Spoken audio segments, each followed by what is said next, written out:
Hello everyone. Welcome back here, locked in the Killzone Klutch, where where we try and make sense, or attempt to make sense, of professional wrestling. Today I'd like to give my thoughts on a subject that I really haven't been able to give my thoughts on as of late, and that was Njpw'S power struggle, and also another little Njpw tidbit. Some rumors, or a rumor that went on earlier this year or back in the summer, but that might be in a separate video. So let's get back into it as I drink my yerba mate, and let's have some fun. All right. So going into this, I was thinking Njpw's power struggle. I was thinking how are they going to book Evil and Jericho, because Evil has just been, and I know, like I said, Njpw is about the long game, about booking for their wrestlers, but I was still like, how are they going to book Evil versus Jericho? Like, how are they going to book him? Because I was thinking, like, is Evil there to win the IWGP Intercontinental Championship? Is he ready for that? But I was like, well, Evil's just been on a downward spiral as of late. And so I was a little perplexed, right? On how they're going to do it. But we'll get into that later. That was just kind of my major concern. But the first match, got my notes here. Tomohiro Ishii versus Minoru Suzuki for the RPW, Rev Pro Wrestling British Heavyweight Championship. I don't know. I mean, I just love this. This match is just about, this was just violence. I was, excited for this match. I love how they kind of just tweak it up a little bit every time these two kind of go at it. It seems like they love just to beat the what out of each other, just on the reg. But let's break it down. Let's make some sense here. So we've got the snapmare into a no-sell punt kick, right? So it looks like Minoru Suzuki went for a snapmare on Tomohiro, going for the punt kick, and there was a no-sell by that. The violence was a big notable mention. Just the violence into this match. It's just I don't know how to explain it. It is just, you just get amped up. I get excited. I get, just very verbal in these matches. And it's just, I think these two are just trying to just top each other. Like, basically, okay, you're going to, all right, give me with your best shot. You give me with your best shot. Hit me with your best shot. So that's kind of what I was taking from this match. It's just the trades of the open palm strikes, kind of like testing each other. I mean, it's just like, oh, that ain't nothing. That ain't nothing. You know what I mean? Like, so just not holding back in this match. These two, it's just by a little bit, every single time they just kind of tweak it a little bit of violence. And then toward the end of the match, the version of I guess Minoru Suzuki was going for, after just virtually seemingly beating Tomohiro Ishii unconscious with just a barrage of forearm strikes, which I was just kind of like, oh my God. After that, going for the Gotch pile driver, right? He spins out of it or picks him up. Tomohiro picks up Minoru and has him like, it's almost like a rite of passage maneuver, but without falling on the knees. So it's almost like a version of a kryptonite crunch. Maybe in a way, just without locking the head and dropping him, like, seemingly on it. I mean, I'm sure it was safe, but it looked sick. It looked like death, and that was a turning point of the match. ultimately, Tomohiro Ishii hitting his stalling kind of brainbuster-like maneuver and retaining the RPW British Heavyweight Championship. But I have a feeling that they are not done with each other, not by a long shot. Well, we'll see. We'll see who the next opponent is for Tomohiro Ishii. But Minoru Suzuki still, putting on very entertaining matches, even though the short time I've been watching this compared to a lot of people, it's just, amazing alternative to what I've been used to prior to this. But we're not going to get into that. Next was, what I talk about real quick, is the Naito versus Zack Sabre Jr., right? And the ground sequence, I'm going to talk about this too, it's the little things you got to look for in certain these matches. It's the little things, right? And this is a special singles match, right? Zack Sabre Jr. has bested my boy and your boy, hopefully, the leader of LIJ, twice this year. And I have been ticked off every time. Not happy. Angry. Ticked. Furious. Anyways, let's go to the ground sequence. The leg scissors to Zack's surfboard maneuver. Naito flipping out of it, using the momentum into a pin. Look for that. That was great. I mean, Naito kind of going into Zack Sabre's realm.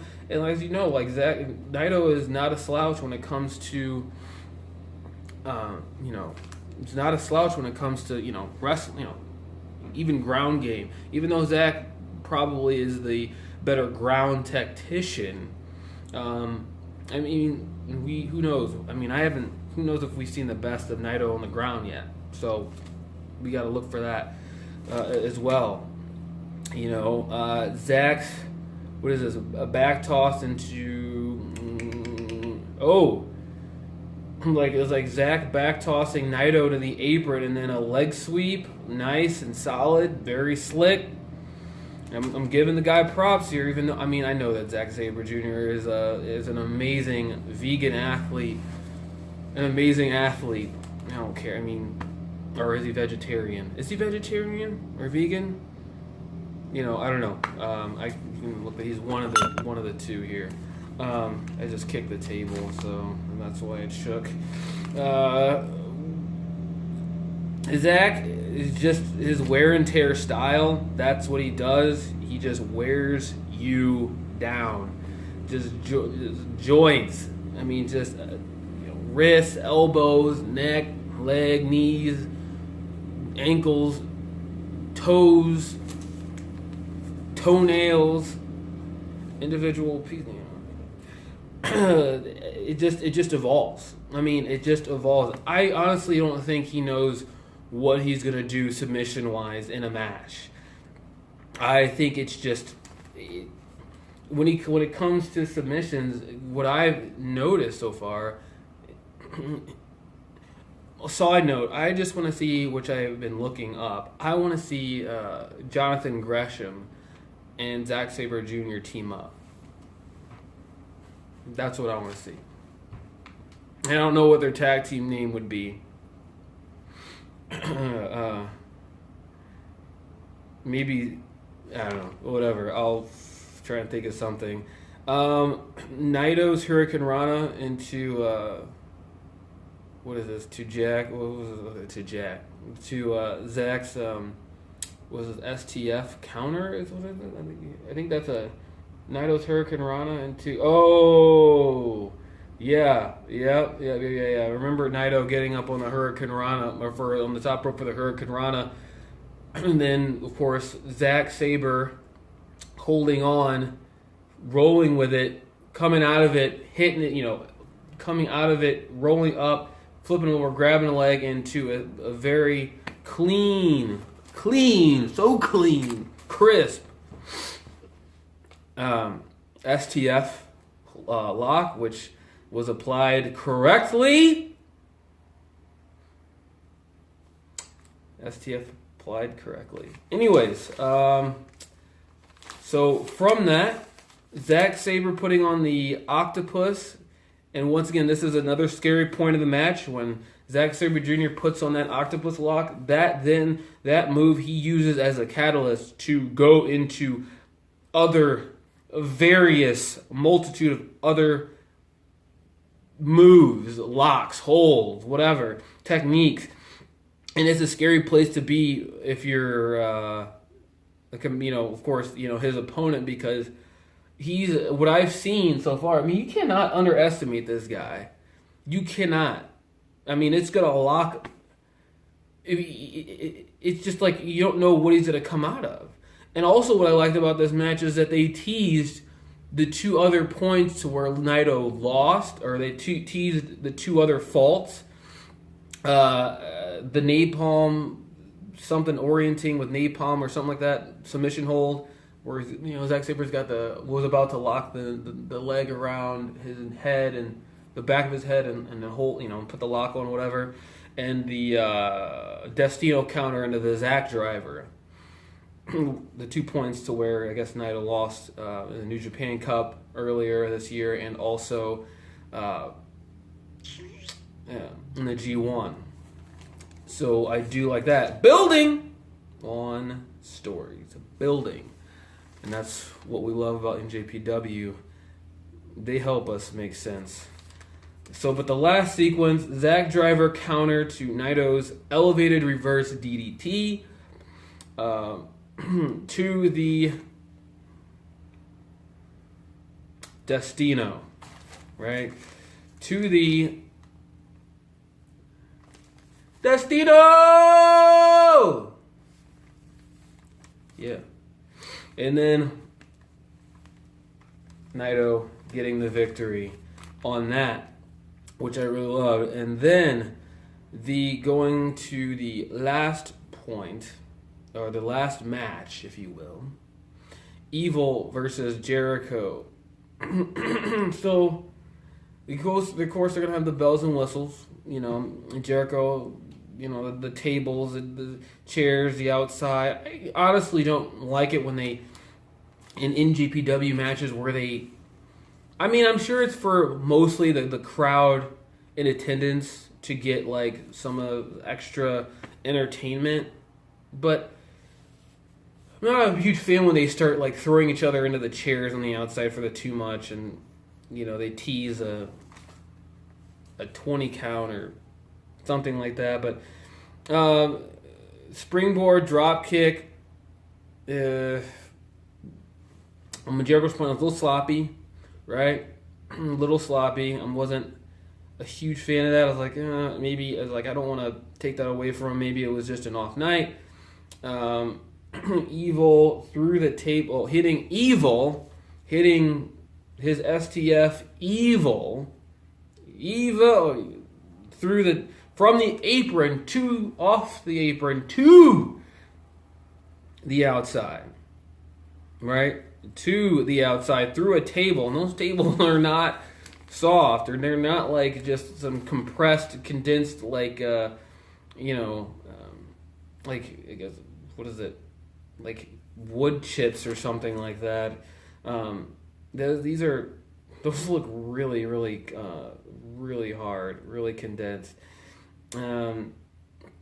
So and then Evil hitting Evil again later on in the match to Jericho for another 2, which I'm like, I didn't like that. I didn't like that. Okay, Evil, even though it was with his left arm, and then and then hitting it, maybe it wasn't his right arm or something like that. But still, I'm like, they're. Evil stock. This is, like I said, this is the second time, or I don't know, maybe 4th, 5th time I've said this. It hasn't been a banner year for LIJ. So I'm like, what the heck? Why do you need to book Jericho that strong in this match?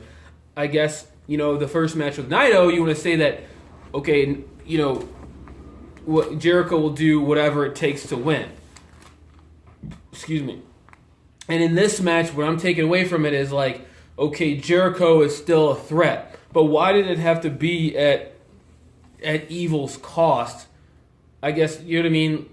I hope that 2019 will be a better year for him at the cost of Evil, because, I mean, I understand, yeah, wins and losses, you know, they matter. I mean, it basically determines if you take someone seriously or not, if you can just tell how the crowd would react to them, and it's just like, you had Zack Sabre Jr. pin Evil twice, right, in building up this match, and then you had Jericho beat the living tar out of Evil, cost him his match for redemption with ZSJ, Zack Sabre Jr., and then you've got Jericho, kind of a clean victory. Has Evil tap out.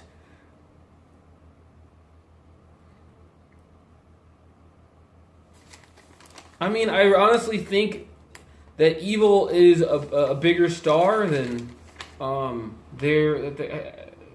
see what they do. I don't want to start, going off, but I'm just saying, right? Like, Evil's got it. Like, he can go. He can put on. He can main event if you want him to. Like, he's one of those guys. He's one of those guys that you can rely on, I feel like, for a main event. And so, wasn't too happy about that. Those are, like, overall, I thought it was a good event. I feel like also ACH, I don't know, this is another side note. I haven't had the opportunity to talk about this. ACH, I feel like, I don't know where he would be. Maybe he's happier right now. I know this. I just feel like he's got more, just looking back on his ROH tenure. It's just what he's doing now in the more, come on, I know he's done stuff in other companies, I guess.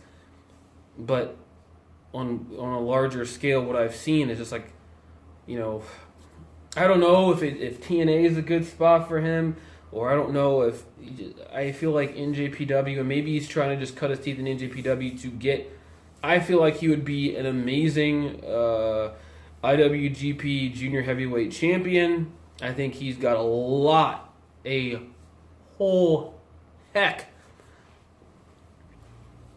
whole truckload of talents that a lot of people haven't seen, and I haven't seen. Check out that lighting there. There we go. A whole heck of talents that a lot of people haven't seen, and so I believe that we should, contact ACH on his Instagram or his, Twitter or whatever, tweets, and let him know that hey, we want to see more of you. We want to see more one-on-one. I'm a big attitude, charisma, and heart fan. I'm a big ACH fan. I just want to see more of them. I want to see more big success for the guy. But we're done with that. So I want to make another video here about something that I want to talk about real fast. And like NJPW's power struggle. I liked it. I'm not too big a fan of this whole like kind of Bullet Club stuff going on right now. Kenny Omega is kind of just doing his own thing, so it is what it is with that. Tanahashi, he's just trying to build the match kind of on his own right now, in my opinion. So, props to Tanahashi. But I give the show out of. It was good. It was entertaining. Like, I give it a B something. A high B. I wouldn't give it. I give it probably like an 80, 88, 87. It was probably 88, 87. It was good. You know, anytime that Naito gets the victory and gets the win, I'm happy. So that's I'm digging that. So we're gonna stop it there on this particular part, and then I will come back to you with maybe tomorrow or the next day to try and get Sassy in his moments of the week, and I can talk about this particular subject. So keep it locked here in the clutch, and we'll see you back here where we're going to make some sense. This is the Killzone Klutch. This is where we try to make some sense, where we do make sense most of the time of professional wrestling. Thank you for watching, and we will see you back here locked in the clutch.